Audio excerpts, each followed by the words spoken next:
рӯзи 2 март ҳарорати ҳаво поёнфаромада аз соати 22 шаб бориши барф дар шаҳри Кӯлоб оғоз гардид. Бориши барф то нимаи аввали рӯзи 3 март идома ёфт ва баландии он аз 10 то 15 сантиметрро ташкил дод. хушбахтона ин барф ба соҳаи коммуналӣ ва равои мошинаҳо ва пиёдагардон дар шаҳри Кӯлоб мушкилӣ эҷод накард. новобаста ба ин кормандони муассисаи давлатии нигоҳдории роҳҳои автомобилгард роҳҳоро аз барф тоза карданд. кишоварзон бориши ин барфро саривақтӣ ва барои соҳа хеле муфид арзёбӣ карданд.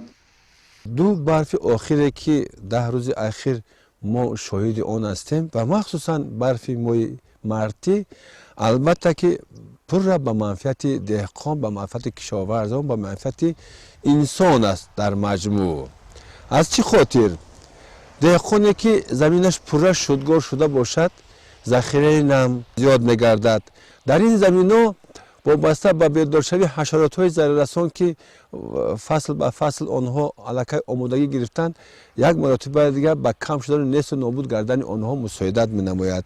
натиҷаи гармӣ чанд рӯзи охири моҳи феврал талу теппаҳо сабз гардиданд. деҳқонон мегӯянд, агар гармӣ чанд рӯзи дигар идома меёфт, сабзиши барвақтии дарахтон ба амал омада эҳтимоли талафёбӣ ҳосил мегардид. паст гардидани ҳарорати ҳаво ва бориши барф метавонад дарахтони мевадиҳанда ва тогзорҳоро чанд ҳафтаи дигар карахт нигоҳ дорад.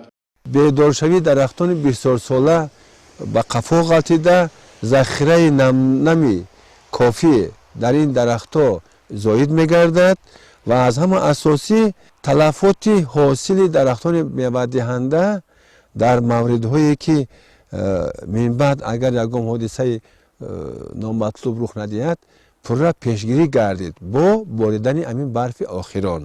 ба иттилои маркази обу ҳавосанҷӣ рӯзҳои баъдӣ зина ба зина ҳаво гарм мешавад ва бориши боронҳои пайдарпай дар назар аст.